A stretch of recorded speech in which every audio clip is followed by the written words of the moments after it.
Yo, what up, everybody? It's A.K.A. the Wizard, and this is the Put Up. We bring different artists on for each episode, independent artists, and we share their entire story from the beginning to where they are right now. And we share a couple tracks of theirs, their releases during the show, so make sure you stick around. And today we have somebody special that I met, I'm going to say, I think 8 months or so ago, eh? And his name is McVittie. Welcome to the Put Up, brother. Oh, hey everyone, how you doing? Oh, we're chilling out, man. It's always a good time on the Put Up. Yeah, Because we no, get it's to great. listen to music and talk to people like you. You know what I mean? What more could you ask for? Yeah, man. So, how you doing?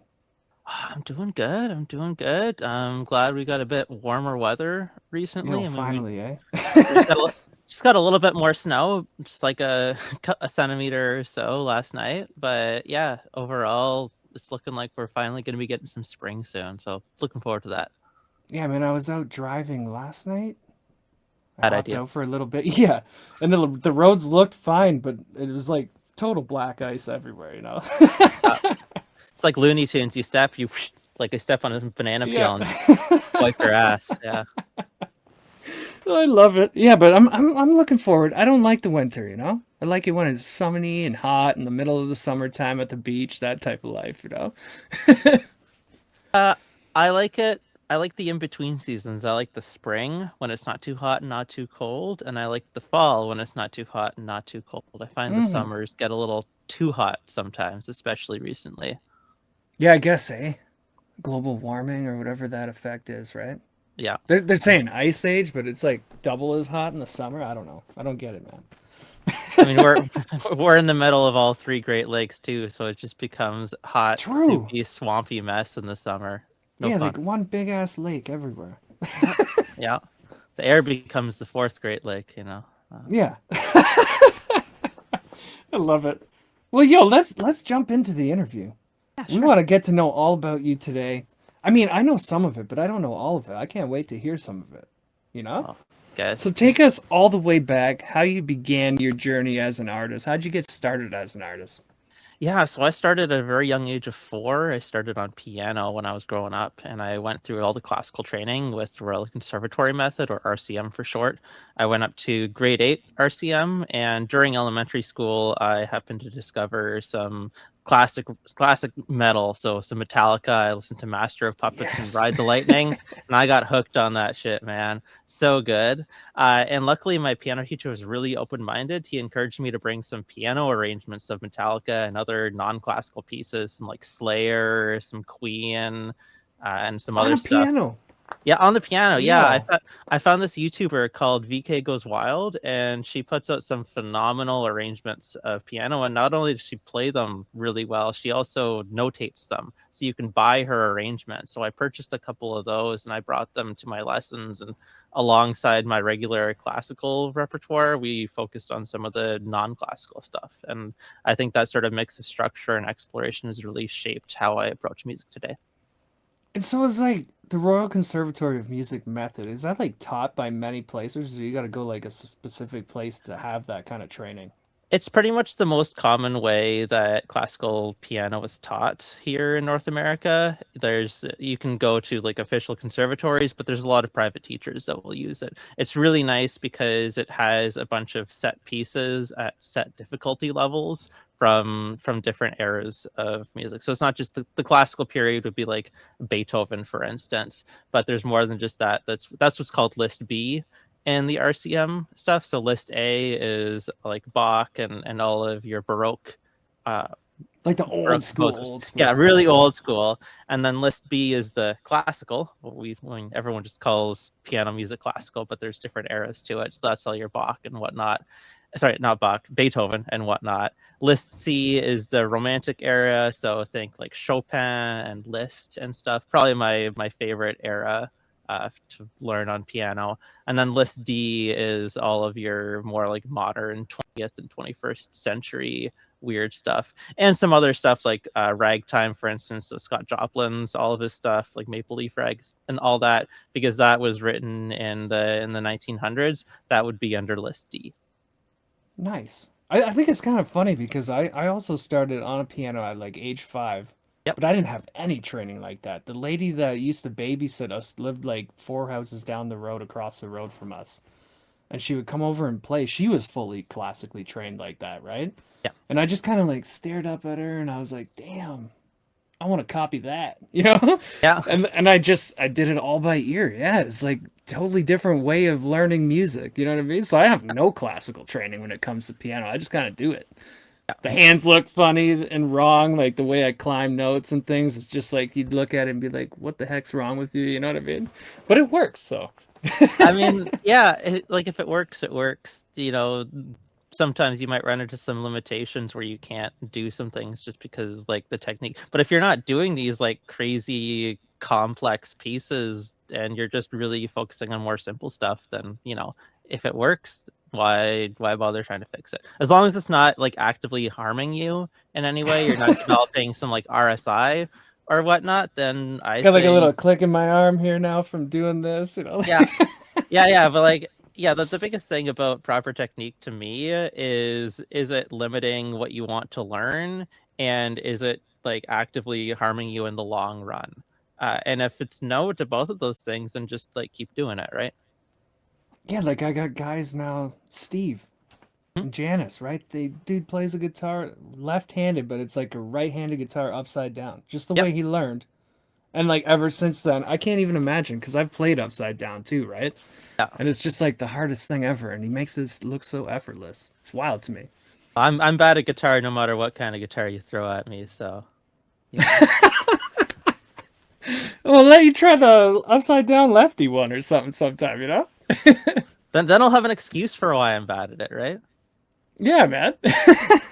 So, yo, let's talk about how we met. You're an open mic host at a local place called the Boathouse, right? That's where I saw you for the first time, right? Yeah. And I mean, I was awkward as hell, I'm sure, you know? But yeah, tell everybody about that and what you got going on right now. Yeah, so at the boathouse, so I went to the boathouse back in like 2018, 2019, and I met a bunch of people that I still talk with and am close to this day. And it was really sad when it closed down like end of 2019 and it stayed closed throughout the whole pandemic. And we were all really excited when it was finally reopening. There was always these like news articles of, oh, the boathouse is getting work done, and like 2021, 2022, and nothing came of it. You know, we saw some construction happening. We were all getting amped up, and then like nothing happened. So when there was finally news that the boathouse was reopening, everyone was super jazzed in that group. And there wasn't really any talk yet of open mics. So when I went to the sort of the opener mixer for all of the different artists and creatives that were invited to there, they had a panel at the end where they're like, if anybody is interested in, you know, reviving open mic, let us know and we'll discuss. So it was myself and four other people that ended up being sort of rotating co-hosts. Myself, Tyler, Colin, Jordan. Who's the fifth person? You can cut this out if I forget who the fifth person is. Me. That's me. That's the fifth You person. can't forget There. yourself, bro. Here I am. So it started as a rotating set of five people, and we were sort of testing the water, to getting the interest, changed the times around a couple times. And as things go, people ended up having commitments that drop off, and it ends up now just being myself and Patrick, who are Right. the two hosts for it. So we sort of alternate every other week for hosting. So like I'll host one week, Patrick will host the next week, and this is really nice. Like if I can't make it for whatever reason, then like open mic isn't canceled for that night. You know, we have someone else that's able to step in, so it's able to sort of lessen the amount of work that we do. But yeah, it's basically every Tuesday, 7 till 10 is how long it runs, and we try to enforce a in-person sign up. I know there's a couple open mics in the region where it's very much like you have to know the host. Call in. Yeah. Basically, just like DM them on Instagram or text them, and by like 11 a.m. that day, the sign up list is full. We don't really want that sort of vibe at the boathouse, so we're trying to, as much as possible, have it so that, you know, come in and sign up. I get it if like a couple people DM me and say, "Hey, could you sign me up on the list?" That's I've never fine. done that before. Never. You've never done that once in your life. But yeah, like if I get a couple, that's fine. But I don't want it to become the point where you have to know the host and remember to DM them like day of to get on the list. Yeah, and you know what? That the Boathouse open mic actually holds a special place in my heart, especially because that was the first place me and Mandy, my wife, got to go out and play like at an open mic. Yeah, It we're was like happy that getting you our guys foot, come out. yeah, You guys are a great finally group. doing that, right? Yeah. Yeah, I mean, open mic is like such a good way to build that stage presence. Like I remember my first open mic back in like 2013, 2014. I really had no stage presence. I was super nervous getting up. But it's a low stakes environment. Like, it's nice to have people listen to you, but it's also nice to know that people are more focused on chatting with their friends and just occasionally listening, because if you screw up, there's really no consequences to that. right, it's like a testing ground for the whole thing, right? Yeah. Yeah, if And you I have know like a new there's song people idea. all over, right? That like we got viewers from California and New Jersey and all kinds of places. So like everybody hit up your open mics because that's where you can really go to learn how to do things live, right? And you also get to meet a bunch of people. Like you meet people that are looking for a new keyboardist for their band, or they're looking for Right. a place to record, or coaching tips or whatever, just jamming and hanging out, meeting new friends, right? I think it's a great way to organically meet like-minded people. Well, and I think we've gotten some gigs and things as a result of just meeting those kind of people out and about, right? It's been very useful just to network and get in there and like not build a following so much like people watching you, but it's like just interacting with different types of creatives, right? Yeah, and most of the time these open mics are hosted at a place that does like more formal music concerts, right? Right. The Boathouse has ticketed events and all sorts of things. Like I think Asanbi, maybe I'm mispronouncing that, but fantastic Juno winning Indigenous artist. Oh, Um that's crazy. What is it? yeah. I gotta look it Uh up.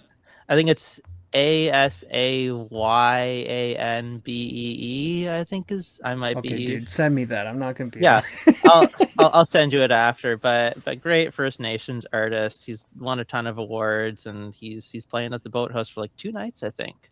Nice. So yeah, Okay. like your local open mics, they're going to have more like official events. If you put on a good set and get to know the people that run the venue, you can probably get your shoe in the door to perform there. Yeah, man, it's been an eye-opening experience, especially at other ones that we've done in like Cambridge and stuff. And it almost seemed like a vetting process in a way, in order to get some of those other like paid gigs and things, you know? Hmm. It's Yeah, interesting. But yeah. yo, describe to everybody your style, your sound when it comes to making your own music.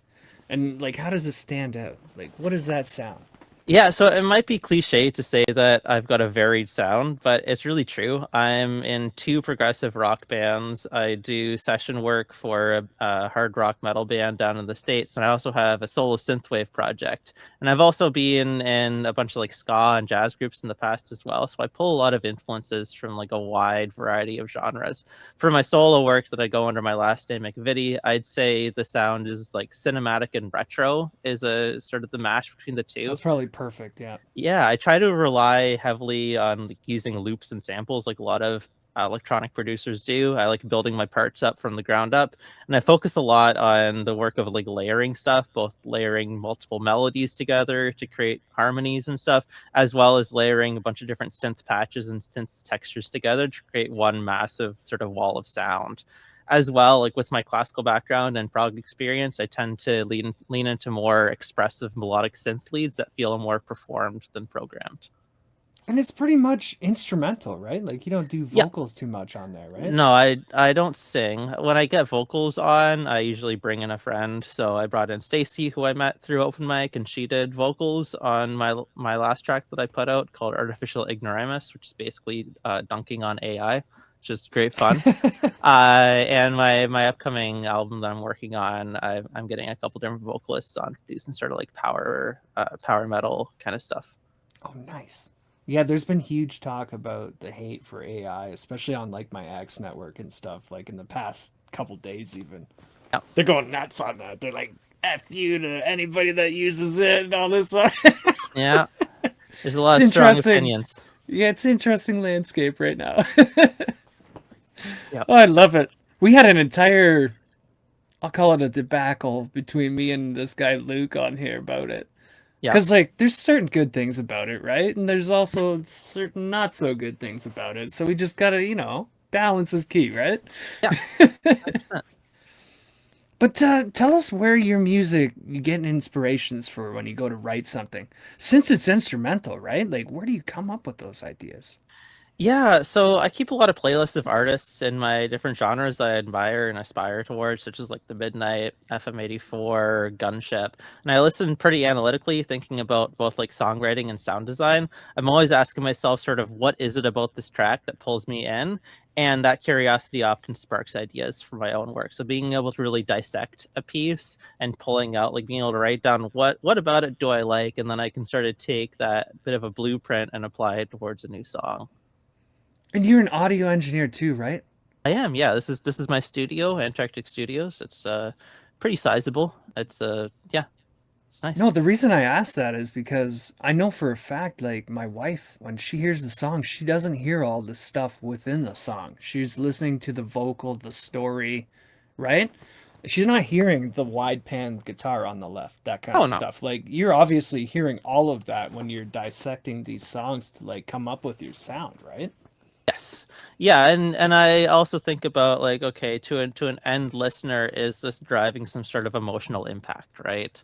The emotional impact is the sum of all the parts of a song. Like, how much reverb are you putting on the guitar? What tone are you putting on it? How are you like approaching playing the part even? Sort of all of that is coming together towards the sort of the grander vision of the song. So yes, while I'm listening more towards sort of how the guitar is mixed and written, I'm also thinking about it from a broader songwriting perspective. Like if you were to take that song and just play it on just acoustic guitar or just piano, would it still resonate the same way as it does with all of the layers?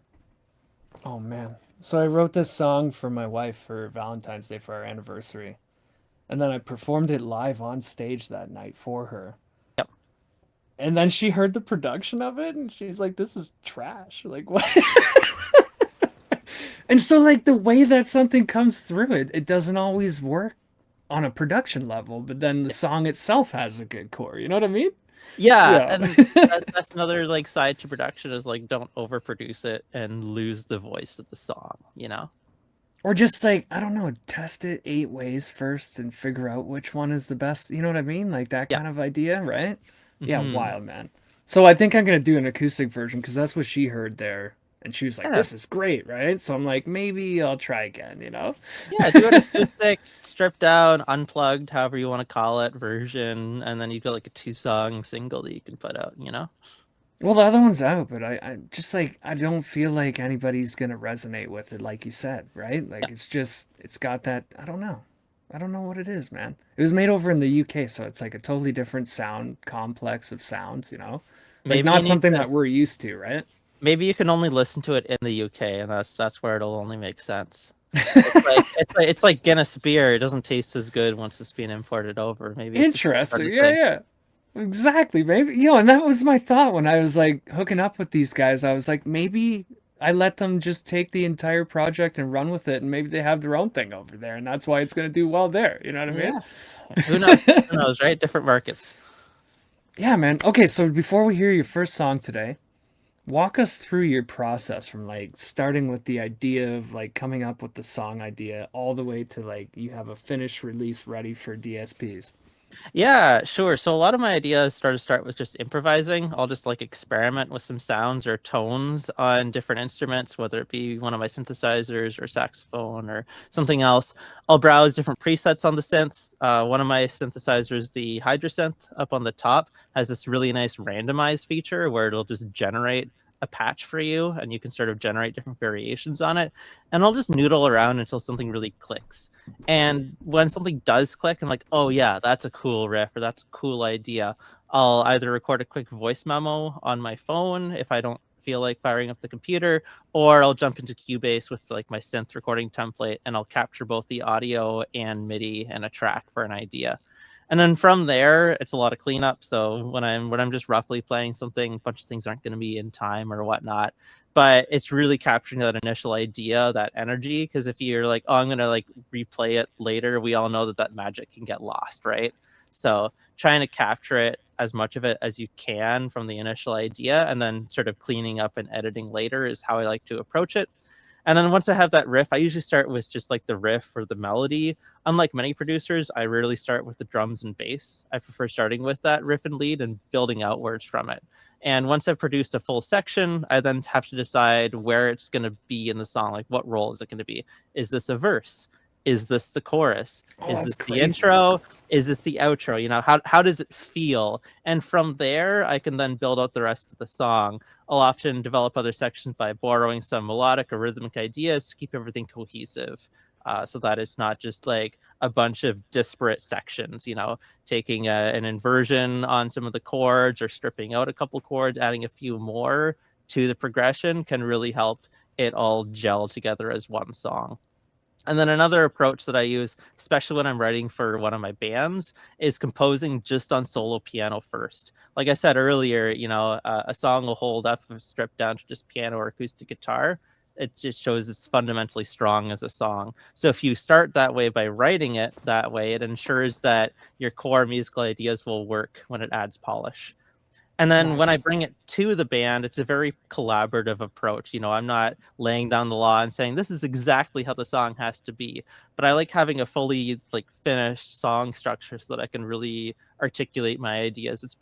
I've tried bringing in just like a riff or two, and it becomes such like a mess when you're trying to write collaboratively if you don't have a strong fundamental vision for the song. But being open to that feedback of, you know, if I write out a drum part or a bass part or whatever for it, I'm saying, you know, this is sort of a suggestion of the vibe that I'm going for, but I'm going to ultimately let you decide how you want to play your own parts. And then do you go and play it with the whole band and just like try and make a song out of that together first? We do actually, yeah. So lately for this record that I'm working on with Spectra, we've been rehearsing here at the studio and we're all plugged in, line in. So I'm always constantly recording in Cubase. And then we're sort of workshopping it and getting sort of all the ideas together. And then once we're happy with each section, then we sort of do a full playthrough. And that's when we mark the song as done writing. Nice.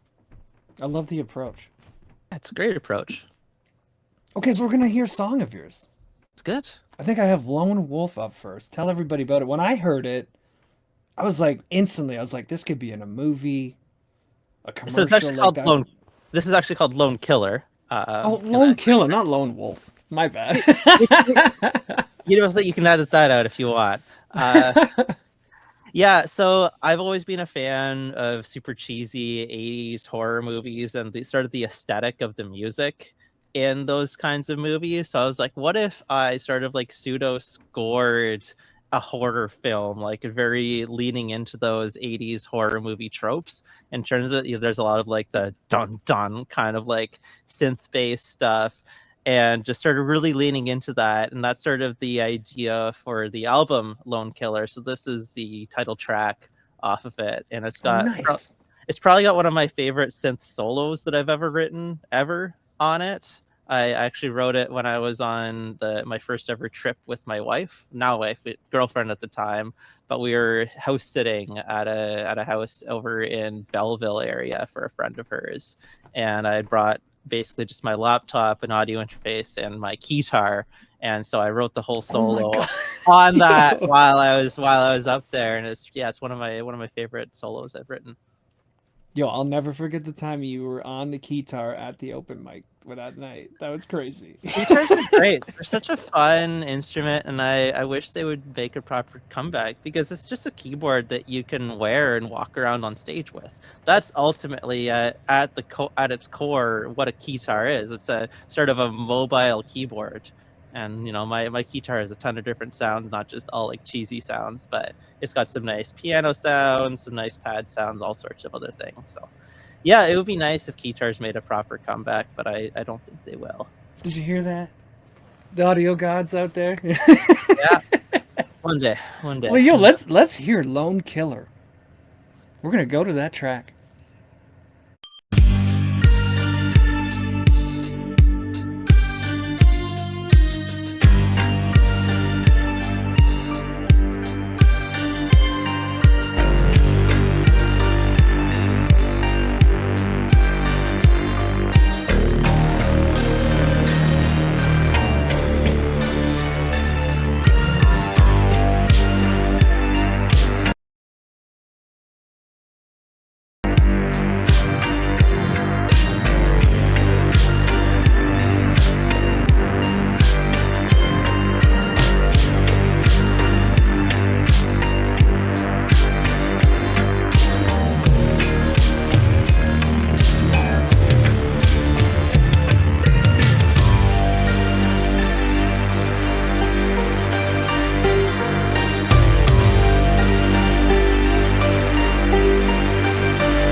Welcome back to the Put Up, everybody. You just heard Lone Killer by McVittie.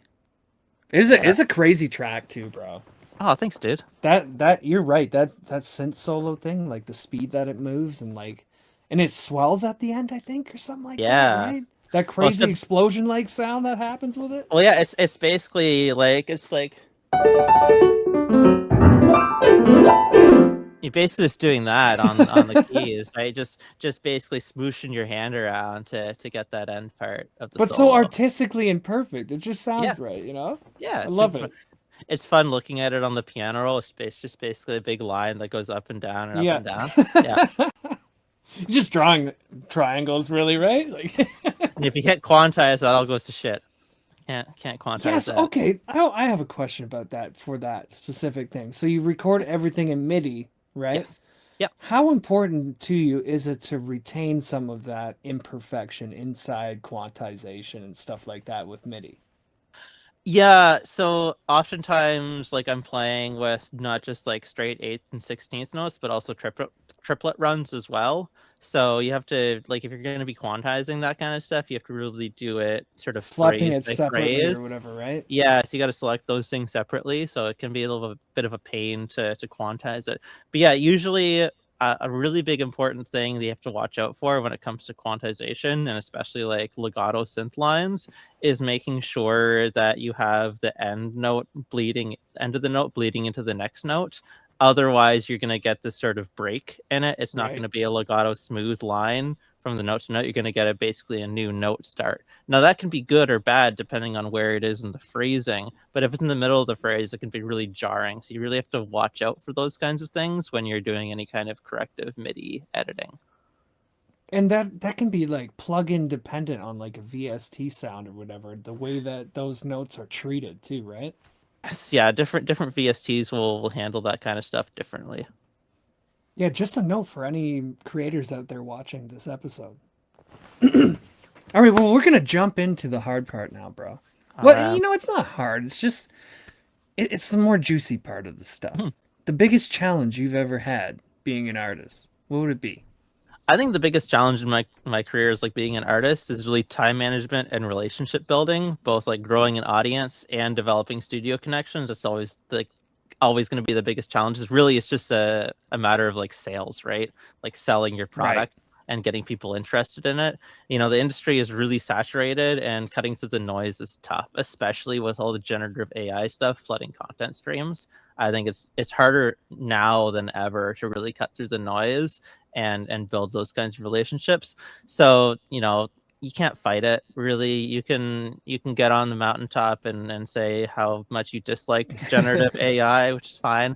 But people are still going to be just abusing the tool that it is and putting out stuff unauthentically. So I'm just focusing on staying authentic and improving my craft. It is slower. Like I'm not going to be putting things out as fast as sloppers out there Right. that are, but I really believe that skilled human driven artistry is really going to ultimately resonate with the audience, and I believe that audiences are going to gravitate towards that work. Yeah, and they're also saying that like a song is not even enough now for like promotion and stuff like that, where you have to have video content and themes and all this other stuff Yeah. commingled into one, and then you're showing another side of your artistry by doing that too, right? Yeah, it's really just like showing that you're genuine. I find that people will react more on reels where it's just like, funny content. It gets people more interested. But at the end of the day, if you're doing funny content, you need some way of tying it back to like your art. Generally, with my solo stuff, I'm just focusing on the music side of things and putting it out. But the bands I'm in, we're working on like putting together entertaining clips that promote our stuff in some way. Right, like I even saw, I think it was your band, and it was promoting for like one of the shows or something, right? And it was just Yeah. this goofy thing in the room with all you guys or whatever. Yeah. I think one of my favorite ones was Justin, our drummer. Like he was basically like hitting us with his belt, like trying to get us to practice more. And we're like, Mr. Ferrante, I need to use the washroom. And he's like, not until you've done 10 more repetitions of your scales. You know, stuff like stuff like that. Just funny, goofy things, but goofy, but with a purpose of doing some sort of promotion. Right. So coming up with these things, like part of the whole recipe now of like getting your sound out there is crazy, man. Yeah, we actually have three group chats for that band.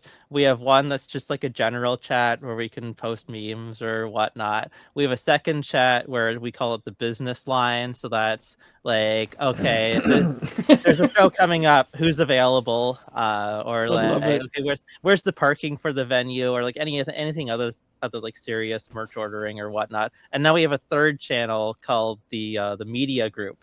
So if we see any reels that we're interested in like doing ourselves for like content creation, we'll share it there. We just had to vote on what 3 skits we're going to be filming after practice. So that way we can be like, okay, prep for this. If there's any props or costumes or whatever we need to have, have them ready for that kind of Do you do stuff. 3 every time you practice? Oh no, not every time we practice. Just So it'll be like this planned, scheduled out that kind of yeah, thing, right? this is basically our last rehearsal before our next show, so we just need to film some content to promote the show. Nice. But then having that in your head ahead of time, that's Yes. key. I like that. Yeah, That's a just like nice having tip some for planning. everybody. Yeah, Right. just plan and use your time accordingly, because we only have like a couple hours a week to get together and practice, and that time also includes any like promotional filming that involves all 5 members. There's been some times where a couple of us have gotten together to do like our drummer and our bassist got together to do a couple like reels, but a lot of our stuff we want to have all 5 of us in it because we're promoting our band. We want to have everybody in the band in the video. Nice. Yeah, it's important, right? Hmm. It's like a family at that point. Exactly. Yeah. Okay, so on the flip side of the challenges, what's been like your most successful moment as an artist so far? Yeah, I mean, honestly, the getting messages from clients saying you crushed it or hearing people like genuinely Oh enjoying yeah. my music is always super rewarding, always feels great. But a couple outstanding moments, one of them would be recording the saxophone solo for Glory Hammer on their track Wasteland Warrior Hoots Patrol. I connected with their drummer through this online session, like job board kind of a thing. And being able to be part of a track by an established touring power metal band was definitely a career highlight for sure. And another career milestone would be I scored a film for my good friend Nate and Andrew. Their short film Made for You. It's kind of like a Black Mirror sci-fi kind of a piece. Nice. I've wanted to explore film scoring for such a long time, so finally being able to work on a project like that really validated that path. Like, yeah, I can actually score a film. Like, it was a short film. It was only like 8 or so minutes of work, but still, like, it really validated that that's something that I am able to do. And is it out now? Like you can go see it somewhere? I don't think it's out anywhere. They just put it out for some like short film like film festivals. Right. Yeah, I actually mixed one for my brother-in-law like that. It was Oh, like a sick. horror thing. Yeah. Doing Yeah. like the voiceover editing and all that kind of stuff. He actually came into the studio to do some of it. It was wild. Oh, that's fun. Yeah, Yeah, I cool don't think. projects, man. Yeah. Oh, thanks, dude. I love that. The whole idea of like getting into different realms when it's music, you know? Because I mean, There's I've worked with film scorers before and stuff, and that's all they do, right? yeah. I'd love to like get to the point where that's like the primary thing that I do in the studio. But Film scoring? For film real? scoring, yeah, yeah. Okay. Film Nice. scoring and video game music would be like the 2 areas that I would love to get into most. Interesting. Yeah. Yo, just so everybody knows, Alex is like an amazing saxophonist. Oh, thank you. Thank you. Yeah. Every time, yo, even that last thing we played, I think it was like, oh, what was the song? Wicked Game, Chris Wicked Isaac, I Game. think. Yeah. That Yeah. was amazing, bro. Such a good song. Yeah, and just like you're always up there improving on it and stuff, and just it's amazing because like most people go through, like, especially in Canada, right? Go Mhm. to school in like grade 7, 8, they have to play something, and they just like muddle through that thing and try and get away from it, Yeah, right? yeah. And then a person like you just takes it and excels with it. It's Thank you. amazing. There's not too So many saxophone players, you know? a lot of work. I think I've been playing sax for over 15 years now. I Nice. started back in 2007. Oh, it's almost 20 years now. Oh my gosh, eh? 2007 was 19 years ago. That's crazy. Well, good work, man. I Oh, just thank you. keep it going because Oh, everybody loves it every time they hear. It's almost like a harmonica. When you bust a yes. harmonica out, everybody Yeah, stops and yeah. like, what the heck is going on, right? Same Yeah. kind of thing, man. Oh, yeah. So fun. And it's so nice because like the sax is such a loud instrument. You Right. don't need to be mic'd up. You don't need to plug anything into the soundboard. You can just get up and go. It's just awesome. Showstopper. For Yeah. real. Yeah. Great. I don't need to worry about anything like any sort of technical stuff on that side of things. Except for the mouthpiece. Getting the reed set up and all Yeah, I mean, that's that. a couple minutes. You always hear me honk a little bit to make sure that it like is making sound. I love it. Okay, so let's get into the technical side of things. This is where you have fun now, okay? Oh, been Tell us having the fun this whole time. tools, the techniques and tools that you use to make your music. We can see some of it behind you. I've got a couple things here in this room. I might have a bit of a problem with having stuff. Yeah, so in An terms of like addiction issue, you know? Like just a little bit, just a little bit, just one more thing, and it's gonna fix the mix. Uh, no, so with electronic music, VST instruments, for those who aren't familiar, it's like a digital version of a synthesizer that just appears on your computer. It's amazing. They're really useful. They're cheap. They don't take up any additional space. No maintenance. There's a lot of pros to it. But I prefer hardware synths because they offer some immediacy that's really hard to beat. You have dedicated controls, like you have a dedicated panel layout that is for that instrument that is directly integrated into it. It's always ready to play. I've got it set up so that it's always direct monitoring. So when I hit a key, no matter what the computer's doing, it's going to make a sound, which is right. incredibly useful. And you can get some really fast sound shaping without really any menu diving. You don't have to arm a track in Cubase. You don't have to create a track. It's always good to go. If you know your gear really well, you can dial in the right tone for whatever you're working on really quickly. Also, some of my instruments offer some like expressive features that a typical MIDI controller doesn't.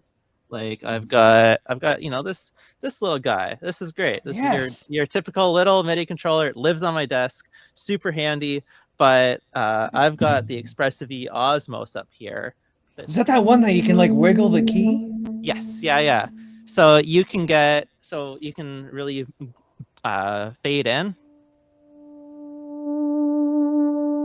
Oh, that's awesome.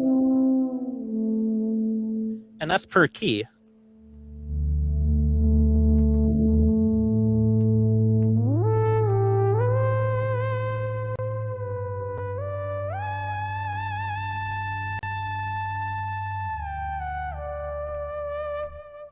So That's you get amazing. these beautiful gestural. You're almost crossing into the realm of like an acoustic instrument because you get things Right. that are not quite in pitch with that. Those little imperfections are really what define a traditional acoustic instrument. Man, we just And had a little moment right there on the stream, just hearing that. That's yeah, crazy. it's a beautiful instrument.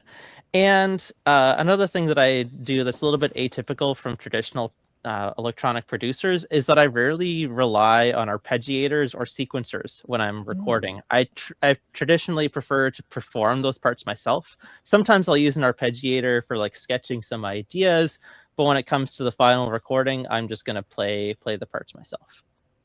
You know the cool key to that too is like a lot of the VSTs, yeah, you can draw with a pencil right on a MIDI Hmm. track, right? But Yep, how are you gonna perform that live if you don't know how to play it? So like exactly. when you use those actual real devices, you have to play it to make the sound, right? Yes. So then to bring that onto a stage to perform is easy then. Yeah, also sometimes when I do the McVittie stuff live, I'm playing with a full band, like a real drummer and a real guitarist, real drummer, a couple other keyboardists. It's usually like three keyboardists on stage. It's excessive, but that's the genre, right? Excessiveness is the key to that kind of thing. So how are you going to tempo sync an arpeggiator or a sequencer to a live drummer? Right. Unless everybody has clicks, which I don't feel like figuring out a full in-ear click rig for something that I do like twice a year. That's a lot of work. It's much easier just to play the part, and Right. then you're gonna play it in tempo with the drummer. And there's no issue of syncing clocks or anything like that. You just play it. Oh, let me tell you a story, bro. So like that time you came out to the Union and saw me perform there, right? I had that MPC that was playing the tracks. Yes, I remember And that. there's a floorboard that I bought for it's called like a tracer or something like that. And to sync that thing up and make it work with the MPC properly so I could actually trigger something with my foot was like an absolute nightmare for 2 weeks. It was crazy, bro. It's There are not worth it almost, you know what I mean? there are some pitfalls to making these sorts of magical things that work so well in the DAW. Trying Yeah. to bring those live to stage can be a real challenge. Yeah, as I found out. I mean, it worked that night, but you should have seen the headache before that, man. I Yeah. was literally just stressing out for like nights and nights. Like, why isn't this thing like working properly? Trying to program like MIDI codes and all this stuff is Hmm. nuts. Yeah, Yeah. man. Yeah. If I'm anybody ac- ever needs help, call me. I'm working on some in-ear stuff with my bands. Actually, we're gonna run a laptop running Linux using Reaper, and we're gonna use a Behringer 18i20. They're basically their version of the Focusrite 18i20. Right. So we're initial tests have been good, but I need to test it a little bit more before I like make it public to anyone to actually download it, because I want to put it through the fire before I make it available to everybody, and then everyone has the same problems that I'm going to encounter in a few weeks. I'd rather flesh out all the bugs and then provide it to everyone. Okay, so before we go to see your next song and hear it, Yeah. is there anything else unique that you take, like an approach or anything that you don't think other artists do when they make music? Yeah, so like I said earlier, like many electronic producers, they're going to start with the drums and bass, but I find beginning with like a melody or harmony, it'll often lead me to more unconventional chord progressions, textures, and like phrasing of sections. It really pushes production in some directions that might not happen if you did the rhythm as the foundation. Additionally, like I said earlier, I don't heavily rely on arpeggiators when recording. A really interesting thing that you can do to get some additional groove in a part is to play an arpeggiated part into an arpeggiator. It'll often drive the part in a rhythmic way that you might not get just playing the part manually or just holding the chord and letting the arpeggiator run. Right, because you could just hold one key and just let it do its thing type thing, right? Yeah, exactly. Like I think I don't know. It's not on the right patch, but there's an arpeggiator on that, and if you were to just like play the part into it, it ends up doing some really interesting things that you might not expect it would do Cool. otherwise. I might have to try that later. You should. It's really fun. Yeah, man. That's sick. So it's almost like adding not a delay, but like time chopping to an arpeggiated part that you're playing, right? Yeah, a little bit. Yeah, nice. And then you get something that nobody's ever heard before. I love it. Exactly. Yeah, you get something that you wouldn't get if you were just playing the part, and you wouldn't get something that if you were just holding the chord and having the Right. arpeggiator run. Cool. Okay. Well, yo, let's hear your next song. I got up on board here, Ionosphere. Tell everybody about that track. So Ionosphere is something that I had initially written the riff for back in like 2014, 2015, and it was originally going to be like sort of like an upbeat electro funk kind of a piece. And I'd totally forgotten about it until I was going through my hard drive in like 2021, 2022. And I was like, oh, this is really cool. So I ended up using it on my album Voltage, and the main concept behind my Voltage album was I'm going to do this on all real synthesizers, all real drum machines, try to use as few VSTs for Hence the voltage. You know what I'm yeah, saying? exactly. All real synths. So that one I actually got to go to Grant Ave Studios in Hamilton, which is one of Canada's oldest still operating recording studio. And Nice. they have a real Lindrum. Lindrum was one of the first sample-based drum machines. Almost like an 808 device, right? But better. Yeah. Bigger, better. I've got the Behringer recreation of it. Like I said, I have too much stuff here in the studio, so it Look kind of at looks like this. this, but it didn't have like a fancy LCD screen on it, and it had recordings of real drums on all the pads. And this was a game changer, because prior to that, you had like the 808 and the 707 from Roland, and the like the really old like cheesy CompuRhythm, I think it was called, that you'd find on organs, and they were all very fake sounding. Like the Right. hi-hats didn't sound like hi-hats, and the kick didn't really sound like a kick drum. But this was like the first taste of real sampled drums that was really available on the market. and you could buy these like EEPROM chips, I think they were called, that you could bring in like your own customized samples. You'd literally have to take out a board from it and plug in another board, switch out the samples on your Lindrum. That's amazing. And they had real now we ones. have SD cards, you know. Yeah, now you can just plug it into your computer and drag and drop a file onto it. But yeah, it was like the first real sample drum machine that was available, and Grant Ave had a real one that I was able to use. So it's a real Lindrum that's on this album, which is really fun to actually get to use that for a couple hours to record. Nice. Well, yo, let's hear Ionosphere. It's a banger. Roll that.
Welcome back to the Put Up, everybody. I'm A.K.A. the Wizard, and we have McVittie with us today. And the song you heard was Ionosphere.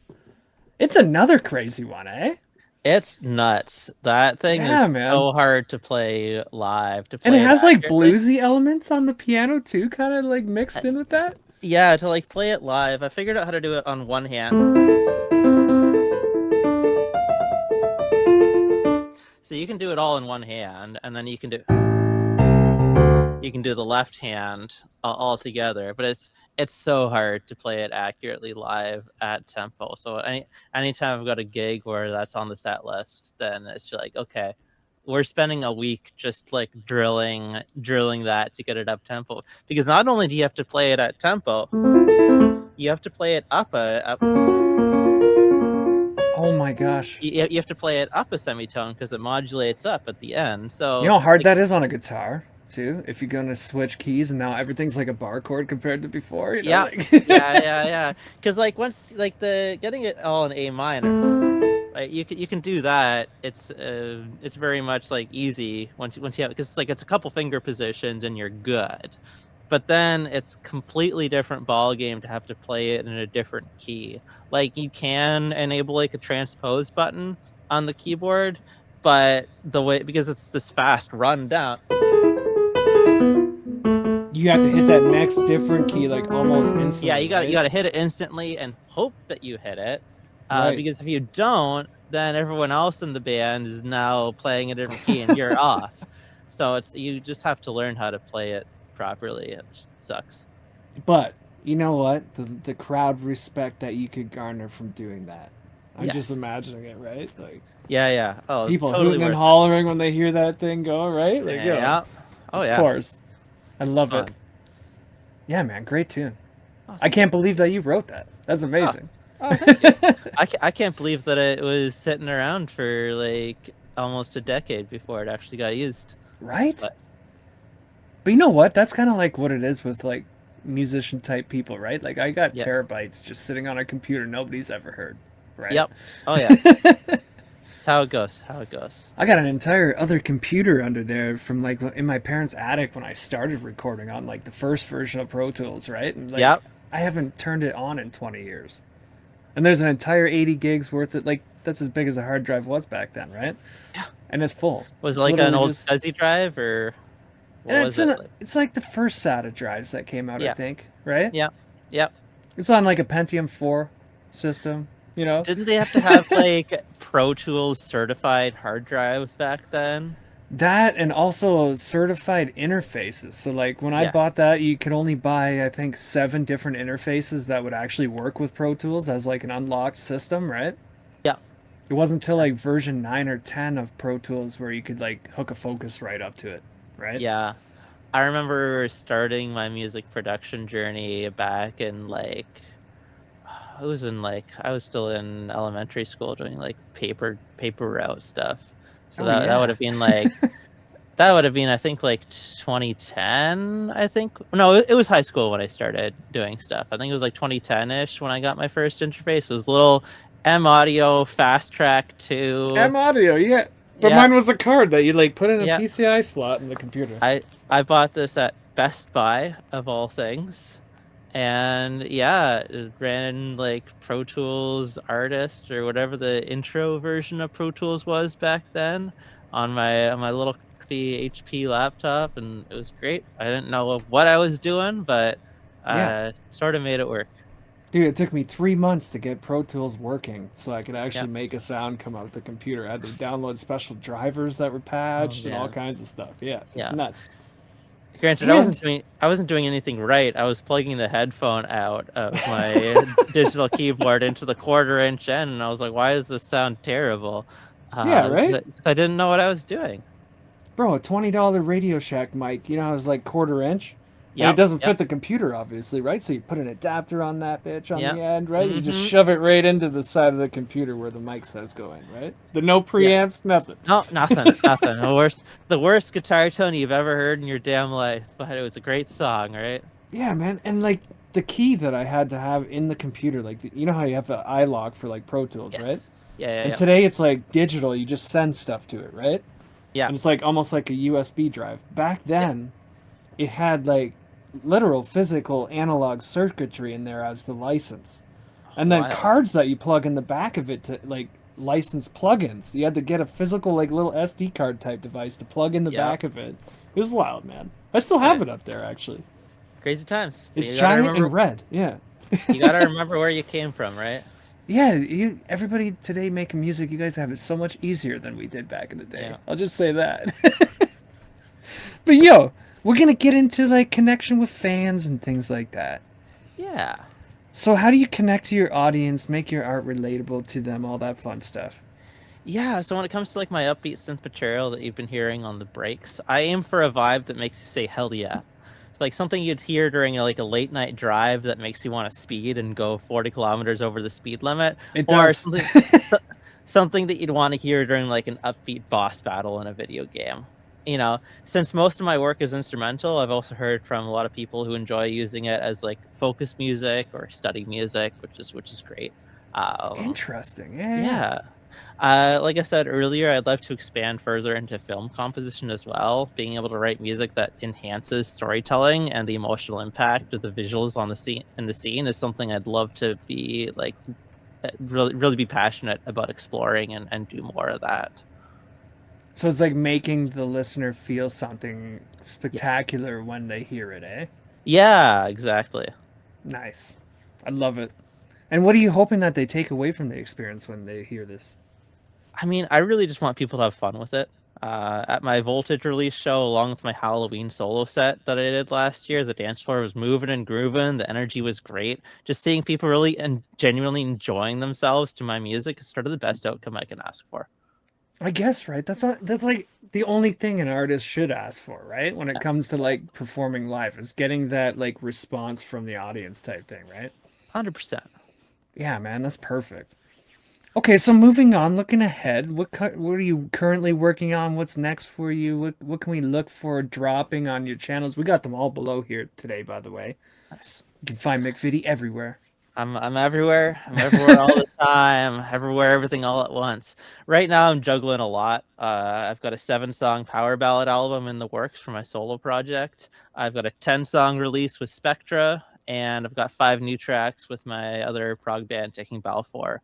Spectra's got a show coming up on March 11th in Hamilton. We're opening for Holy Void. They're a band out of Winnipeg, Manitoba, and they're doing their little Canadian run, and they're stopping by in Hamilton on the 11th. So we're opening for Nice. them, supporting them. So it's gonna be a good show. So you got like 22 project, technically 22 songs or something that you're working on right now total, Yep, eh? they're all in I think various that might be stages. the most we've ever had on the put up. Oh yeah, I had one guy they, that had like 12 or 17. But yeah, that's like a new record right there, bro. Congrats. 22, 22. We're going for it. We're going for the gold record here on the put up.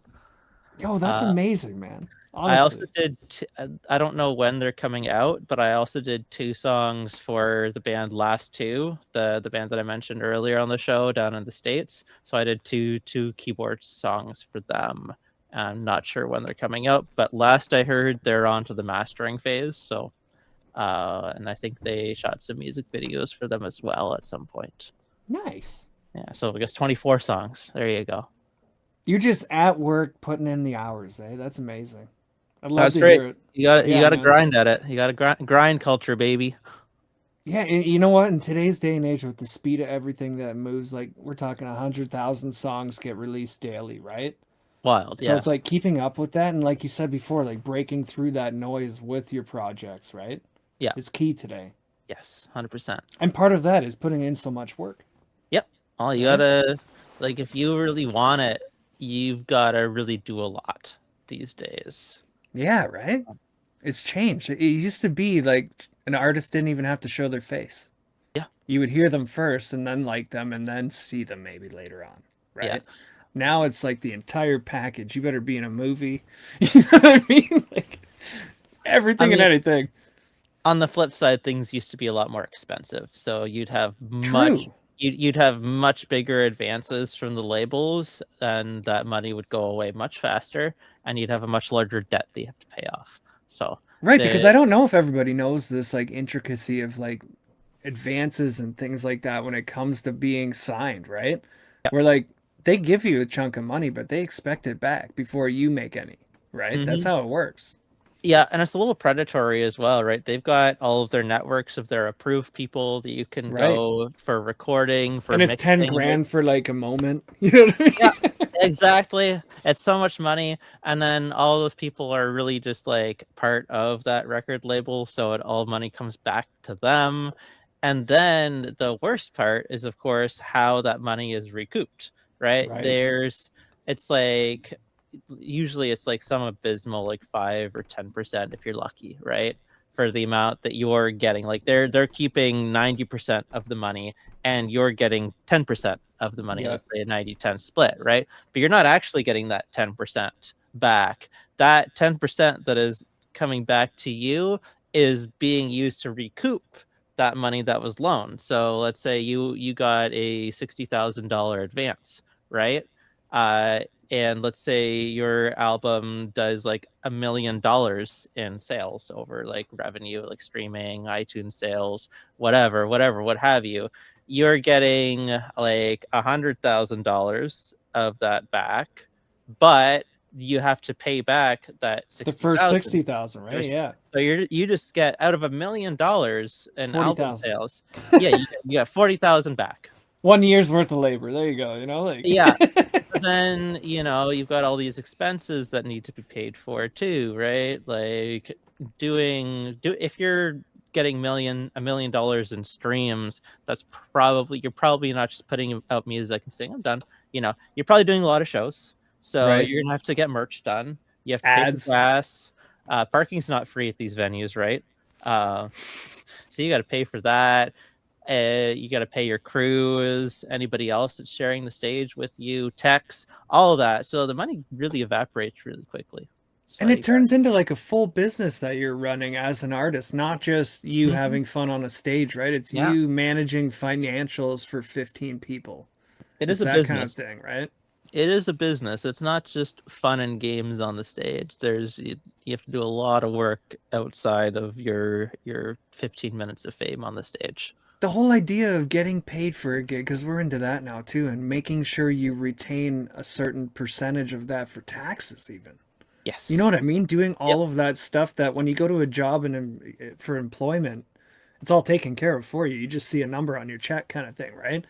But like we're literally having to go through that now and make sure that everything's got its like right place financially to make sure Hmm. that we don't get screwed later, right?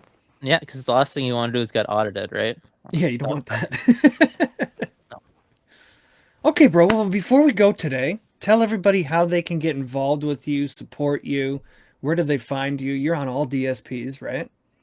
pretty much all of them. I don't think I am on SoundCloud, but I don't care too much about being on SoundCloud, so Yeah. that's fine. Yeah, really, the best place you can support an artist these days is through Bandcamp. Directly buying music on Bandcamp is really the most direct support you can give, especially on stuff like Bandcamp Fridays, where Bandcamp isn't taking a cut. Like Right. PayPal takes a cut, but it's pretty small, so it's not too bad. Streaming does help visibility, of course, and it helps with like numbers, proving yourself as a viable artist for whatever deals. But purchases will always make a bigger impact. And you can find all the links to my releases and projects through my link tree, McVittie_music, and it's also linked on my Instagram as And well. do you have like a website that on there that people can go to see you too? I don't have a website currently for my personal stuff, but there's a website for Spectra, a website for Taking Balfour. There's a website for my studio as well. And just beforehand, anybody like in Hamilton definitely hit up that show too, It's gonna be a right? great show. It's a Wednesday, but if you're looking for something to do on a Wednesday, we're on at 9 p.m. So we're not on unreasonably late. But if you're able to stay for the full show, I highly recommend it. I've checked out some of Holy Void stuff, and it's dope. Well, and like by the time you get through half of the work week, it's hump day that day and all, like you need to relax a little bit maybe early. Yeah, exactly. Get out there, chill out, see something other than like work, that kind of Yeah, thing. you I know, like it. instead of staying home and binging Netflix or Hulu or whatever you use, go out and support the local scene. Yeah, heck yeah. Well, yo, thanks for coming on today, bro. Oh, thanks so much for having me, man. Yeah, like we had a little dry spell of like people not signing up and things, but then you showed up. It was amazing. There you go. And then after you showed up, we got 3 other people show up. So it's like, yeah, you're just part of a new thing going on again. There we go. Where it's It's a amazing. revival. Yeah, heck yeah. And it's all local people. I love the idea because like we've been going at it since last November. Yeah. November of 2024. Right? Oh shit. Yeah, yeah. So then like to do that and to have all these interviews and stuff, and we never had like a single local person until like the very end of that first season there. Mm-hmm. So now we got actual local talent. It's the greatest thing ever, bro. There you go. Yeah, I'm just down in Cambridge. Yeah, like a city away. Actually, we got gigs booked there and all kinds of things coming up. So, Yeah, hell yeah. but yeah, thanks for coming on here, and everybody else, have a great rest of your Sunday afternoon. Cheers. All right, cheers.